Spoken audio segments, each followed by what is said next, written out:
Hello बच्चों, good morning. आज हम पुनः शुरू करने जा रहे हैं एक नए टॉपिक को, जिसमें हम लोग ये जानेंगे कि किसी सरल लोलक से लटके हुए किसी आवेश के कारण उत्पन्न होने वाला वैद्युत बल की गणना हम कैसे करते हैं। तो सबसे पहले हम ये समझें कि हमारे पास कोई एक सरल लोलक होगा। ये सरल लोलक हो गया जिसकी लंबाई यहाँ से टोटल हम मान लेते हैं L है, ठीक है। और यहाँ से जो लटकाया गया है यह एक हमारा आवेश है, यह एक आवेश। अब ये जो आवेश होगा वह अपने प्रारंभिक स्थिति से, ठीक है, कुछ यानी थीटा डिग्री एंगल पे क्या हो गया, इधर विस्थापित हो गया, यानी यहाँ से हट के ये चला आया यहाँ पर। अब हमको ये पता करना है कि ये जो सरल लोलक है यह अपने प्रारंभिक स्थिति से दाएं भी जा सकता है और प्रारंभिक स्थिति से बाएं भी जा सकता है। इन दोनों स्थितियों में जो इसके द्वारा एंगल बनेगा, इस एंगल की वैल्यू कितनी होगी तथा इस पे लगने वाला बल कितने प्रकार से गणना किया जा सकता है। तो ध्यान दीजिए, जैसे ये ऐसे है सरल लोलक, इसको पुश कर दिए, पुश करके थोड़ा सा अप कर दिए। जब हम अप करेंगे तो यह अपने इनिशियल स्टेट से कुछ ना कुछ एंगल बनाएगा। जब यह एंगल बनाएगा तो हम देख रहे हैं तो यह एक वृत्ताकार पथ पे गति कर रहा है। और जब ये वृत्ताकार पथ पे गति कर रहा है तो जब ये अपने प्रारंभिक स्थिति से किसी एंगल पे पहुंचेगा तो एंगल पर पहुंचने के पश्चात यहाँ पे कुछ ना कुछ बल कार्य करेंगे। तो कितने बल कार्य करेंगे, ध्यान दीजिए। एक तो ये डोरी है, तो डोरी में जो तनाव होगा वो इसके अपोजिट डायरेक्शन ऊपर की तरफ कार्यरत होगा, पहला। दूसरा, इसका एक नीचे की तरफ बल कार्यरत होगा, ठीक है, जिसको हम क्या नाम दे देते हैं, mg, ग्रेविटेशनल फोर्स ऑलरेडी नीचे की तरफ कार्यरत होगा। डोरी में तनाव इधर कार्य कर रहा है तो इसके अपोजिट ऊपर की तरफ कितना कोण काम कर, कितना बल कार्यरत होगा। यहाँ थीटा है तो ये एंगल भी थीटा होगा। इतनी बातें समझ में आई। जब यह एंगल थीटा है तो ये भी थीटा होगा। डोरी में तनाव T इधर है, अगर इसको हम ऐसे मिला दें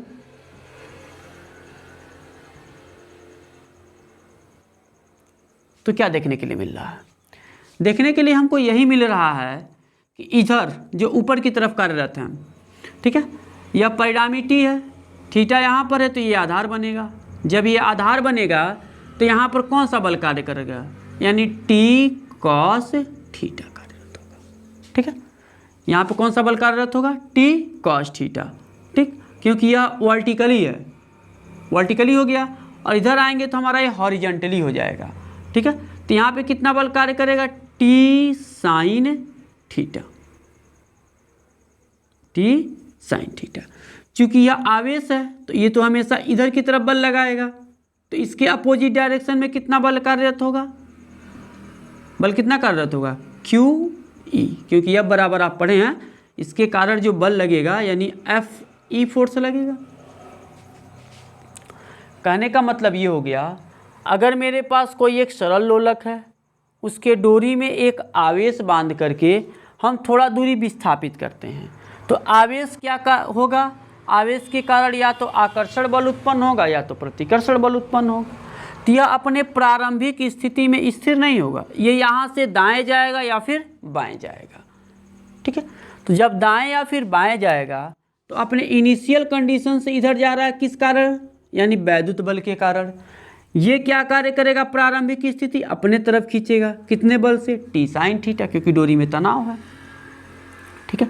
तो इस कंडीशन में हम ये देख रहे हैं कि यहाँ पर बिंदु 4 बल कार्यरत हो रहे हैं, एक T sin theta FE, T cos theta upon mg।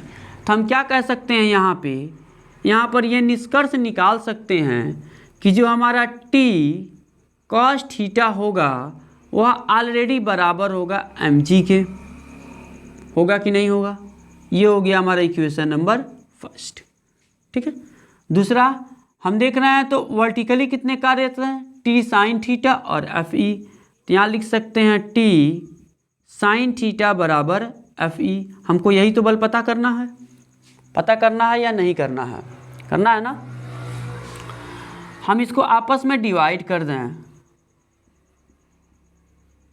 समीकरण 1/2 से, तो हमको क्या पता चलेगा, T cos theta upon T sine theta is equal to M G upon F E. ये टी से टी कैंसिल आउट, तो क्या हमारे पास मिलेगा, cos theta upon sine theta बराबर M G by F E. ये कितना हो जाता है आपका, इसको रहने दीजिए अभी, cos theta upon sine theta is equal to M G F E के जगह आप क्या रख सकते हैं, एफ बराबर आप पढ़े होंगे क्या होता है, क्यू इंटू ई। तो यहाँ हम क्या रख सकते हैं, क्यू इंटू ई। अपोजिट करेंगे तो ये हो जाएगा sine theta upon cos theta बराबर क्यू ई अपान एम जी। ये कितना हो जाएगा, टेन थीटा। टेन थीटा बराबर क्या होगा, Q E by M G. तो थीटा बराबर कितना होगा, tan inverse Q E by M G. इस तरह से हमको ये पता चल जाएगा कि कितना कोण विस्थापित हो रहा है। नेक्स्ट टॉपिक, हम यहाँ तक पढ़ चुके हैं ऑलरेडी कि टेन थीटा बराबर है हमारा Q E by M G. यहाँ से हम ई की वैल्यू निकालें तो tan theta M G by Q is equal to हो जाएगा ई। इससे ये पता चलेगा कि जो सरल लोलक में आवेश रखा गया है वह कितना वैद्युत क्षेत्र उत्पन्न कर रहा है। यानी कि वैद्युत क्षेत्र की गणना यहाँ से कर सकते हैं और यहाँ से इस पे बनने वाले एंगल की गणना कर सकते हैं। तो इस तरह से हमारा एक टॉपिक कंप्लीट हुआ और इस टॉपिक से रिलेटेड हम न्यूमेरिकल्स देखते हैं।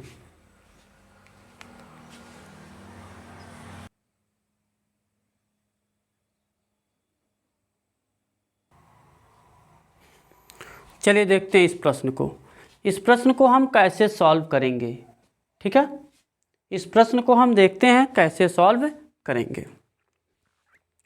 क्वेश्चन क्या है, क्वेश्चन है 5 माइक्रोकूलम आवेश वाला द्रव्यमान 2 ग्राम का एक सरल लोलक का बॉब तीव्रता 2000 वोल्ट प्रति मीटर के एक समान क्षैतिज विद्युत क्षेत्र में विरामा अवस्था पर है।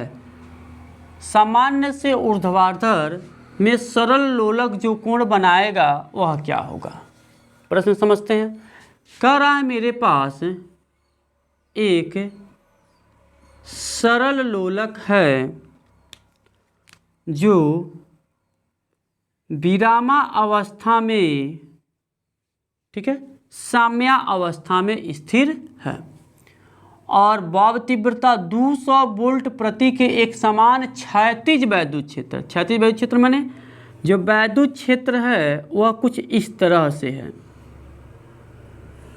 वैद्युत क्षेत्र की तीव्रता ऐसे क्षैतिज कार्यरत है, ठीक है। ये हमारा वैद्युत क्षेत्र ई है, इसकी वैल्यू कितनी दी गई है, 2000 वोल्ट प्रति मीटर, ठीक है। ये भी वैद्युत क्षेत्र है। कह रहा ये विरामा अवस्था में है, ठीक है। साम्या अवस्था से ऊर्ध्वाधर लोलक जो कोण बनाएगा, ये चूँकि 2 ग्राम का हमारा है, ये कितने ग्राम का है, 2 ग्राम का है। जब इस पे वैद्युत क्षेत्र कार्य करेगा तो यह अपनी अवस्था बदल करके कुछ इस तरह से बनेगा और यहाँ पे क्या करेगा, ये कुछ न कुछ एंगल बनाएगा, ठीक है। यानी यह अपनी प्रारंभिक स्थिति से यहाँ तक पहुँचा, इसके ऊपर चला जाएगा तो इस पे लगने वाला बल समाप्त हो जाएगा। अभी भी जब इस पॉइंट पर ये है तो इस दिशा में एक बल कार्य कर रहा है जो हमारा वैद्युत बल कहलाएगा, ठीक है। जब ये साम्य अवस्था में था तो केवल mg और इसमें तनाव T कार्यरत हो रहा था, लेकिन अब ये क्षैतिज अवस्था में हो गया है, मतलब क्षैतिज कह रहे हैं, ये ऊर्ध्वाधर और क्षैतिज दोनों अवस्थाओं में हो चुका है।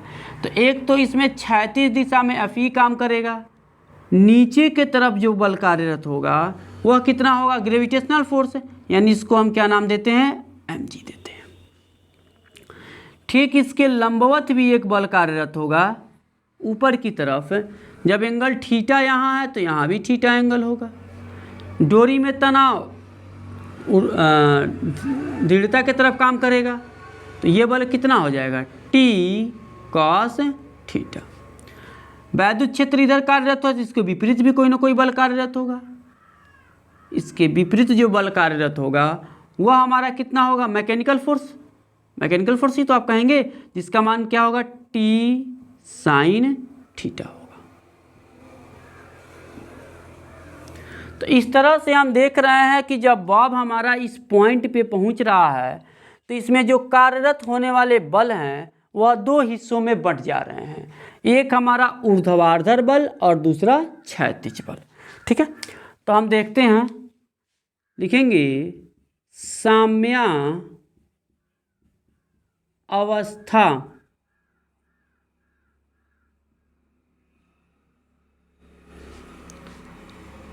की स्थिति के पश्चात बॉब पर दो घटकों में बल क्या हो रहे हैं, कार्यरत हैं। इनके संतुलन की स्थिति को क्या कहते हैं, बल के संतुलन की स्थिति को लगाएंगे तो क्या रखेंगे, Fe इसके अपोजिट डायरेक्शन में है, तो हम यहाँ लिख सकते हैं Fe बराबर T sin थीटा। Fe को हम क्या लिख सकते हैं, QE, जो अभी अभी हम पढ़े हैं उसी पे बेस्ड है, T sin थीटा। यहाँ देखिए नीचे भी कार्यरत है ऊपर भी कार्यरत है, तो हम यहाँ क्या कहेंगे, mg T cos थीटा। ये हो गया इक्वेशन नंबर 2। दोनों का भाग देंगे तो कितना आएगा, QE बाई mg, T से T कैंसिल हो जाएगा, sine theta upon cos theta, result कितना होगा, tan थीटा। ये कितना हो जाएगा, QE बाई mg। कोई दिक्कत,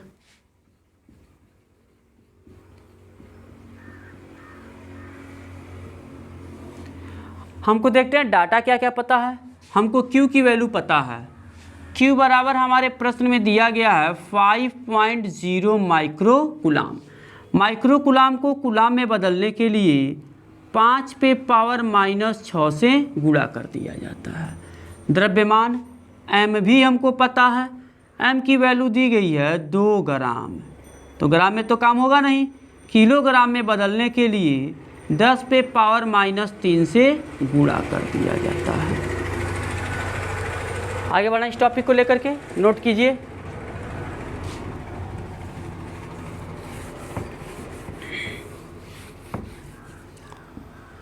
दूसरा हमारे पास G की वैल्यू ऑलरेडी फिक्स है, बता दी गई है। जो G की वैल्यू है हमारी वह है 10 मीटर पर सेकेंड स्क्वायर। फिर हमारे पास इलेक्ट्रिक फील्ड भी दिया गया है 2000 वोल्ट प्रति मीटर। इसको इक्वेशन नंबर 1 मान लें तो हम लिख सकते हैं समीकरण नंबर 1 में क्या करने पर, रखने पर रखेंगे तो रिजल्ट आएगा tan थीटा बराबर QE अपान m इंटू जी। बच्चों ये क्वेश्चन अगर आपको अच्छा लग रहा हो तो इस चैनल को सब्सक्राइब और लाइक ज़रूर किया करें और इसे शेयर करें। यदि आपको किसी भी प्रकार की समस्या होती है तो आप हमारे कमेंट सेक्शन में लिख सकते हैं। Q की वैल्यू कितनी है, 5 इंटू 10 पे पावर -6। E की वैल्यू कितनी है, 2000 अपान m की वैल्यू 2 इंटू 10 पे पावर -3, G की वैल्यू 10।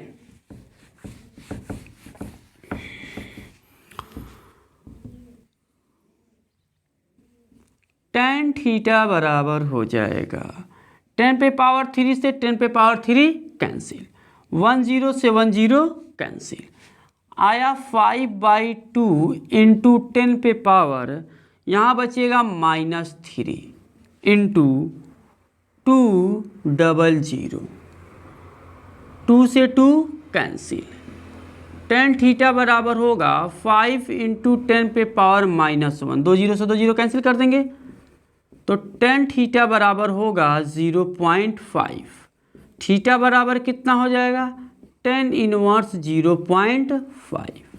कहने का मतलब ये है कि जो हमारा बॉब होगा वह अपनी सामान्य स्थिति से tan इनवर्स 0.2 डिग्री का कोण 0.5 डिग्री का कोण बनाएगा। इसको एंगल में अगर हम बात करें तो जो एंगल में हमारी वैल्यू निकल के आती है tan थीटा बराबर tan इनवर्स, लगभग हम देखें एग्जैक्ट वैल्यू तो नहीं कह सकते हैं, क्योंकि अगर 1 होता तो ये 45 डिग्री का मान होता। ठीक है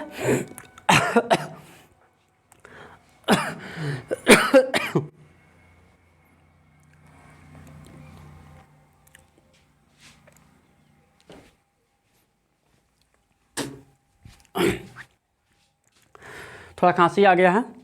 अगर यह 1 होता तो हम 45 डिग्री की वैल्यू कह सकते थे, लेकिन यह 1 से कम है तो मतलब 22.5, 22.5 के नियर अबाउट इसकी वैल्यू होनी चाहिए। 22.5 से भी थोड़ा सा कम हम कर सकते हैं। ठीक है, तो नियर अबाउट अगर इसकी वैल्यू की हम बात करें तो हमारा इसका वैल्यू हो सकता है 10। ठीक है, 22.5 यानी कि हम कह सकते हैं सीधे 22 डिग्री के आस पास। ये इससे कैंसिल हो जाएगा, तो रुक जाइए, रुकिए, मिस्टेक हो रहा थोड़ा सा। ठीक है, बता रहे हैं इसको।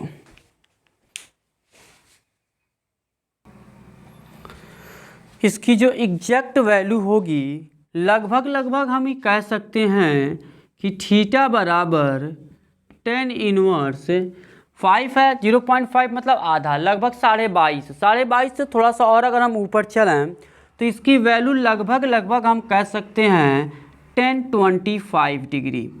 10 से 10 कैंसिल, थीटा बराबर हमारा कितना आ गया 25 डिग्री के आसपास। ये हमारा इसका क्या निकल जाता है, फाइनल रिजल्ट निकल जाता है।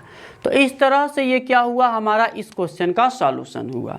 अगर आपको ये वीडियो अच्छा लगा हो तो इस चैनल को सब्सक्राइब, लाइक और शेयर ज़रूर करें। धन्यवाद।